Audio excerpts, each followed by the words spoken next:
النهارده هقدم لك احلى وصفه للبيتزا بطريقه كويسه وبطريقه جميله، وكمان كل تكاتها وخطواتها وطريقه تحضيرها من الالف للياء وعجينتها وكل حاجه هتطلع معاكي احلى بيتزا واحلى ما بتشتريها من بره.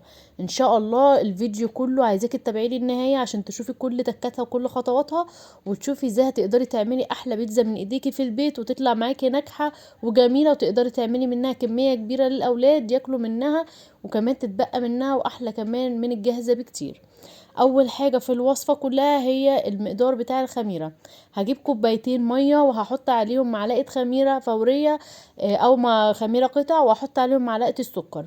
طبعا الميه بتاعتنا تكون دافيه. هقلب الخميره كويس جدا طبعا في المرحله دي عشان انا عارفه ان الخميره بتاعتي حلوه، فهشتغل عليها على طول. لو الخميره معاكي مش واثقه فيها هتسيبيها تخمر بس لوحديها عشان تتاكدي ان هي نشطه. هحط عليها 4 كوبايات دقيق وهحط عليهم 4 معالق زيت.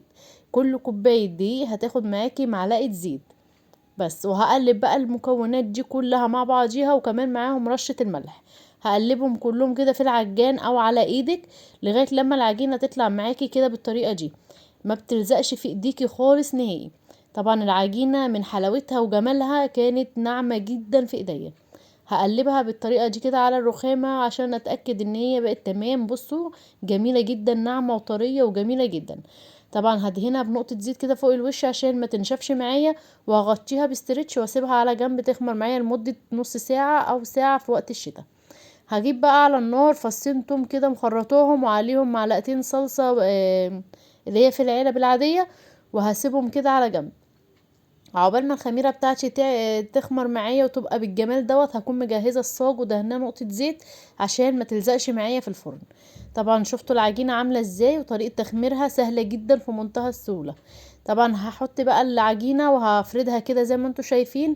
واهم خطوه في الخطوات دي كلها انك تعمليها بالشوكه بالطريقه دي عشان ما تعلاش معاكي في الفرن. لو ما عملتيش الطريقه دي هتعلى معاكي وهتقب معاكي بطريقه يعني عاليه جدا. فالطريقه دي خطوه مهمه جدا ان انت تديها فراغات.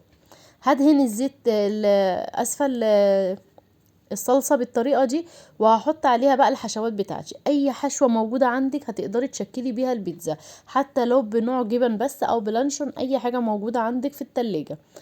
طبعا انا زينت بالزيتون والفلفل، وكان عندي جبنه رومي مبشوره، وحطيتها بالطريقه دي، وكمان حطيت عليها سلامي. وطبعا عارفين بقى الاطفال طبعا في المطبخ لازم تحط ايديها طبعا في زي ما بتزيني كده بيبقوا عايزين يعملوا معاكي، وهي دي احسن حاجه للاطفال ان انت ممكن تخليهم يقفوا معاكي ويزينوا معاكي البيتزا بتاعتهم عشان هم طبعا هياكلوها، فلازم يحطوا الحشوات بايديهم بقى. فالمهم البيتزا بقى هدخلها على الفرن على درجة حرارة 180، تاخد بس وش كده من فوق، واتأكد ان الحروف بتاعتها من الجناب استوت. هطلعها وهقطعها معاكم بالطريقة دي. ده كانت البيتزا بتاعتي، بصوا جميلة وطرية وهشة جدا من جوه. كمان العجينة طلعت معايا في منتهى الجمال وطلعت معايا ناجحة 100%. بصوا طريقة خطواتها كلها بسيطة وما فيهاش اي حاجة.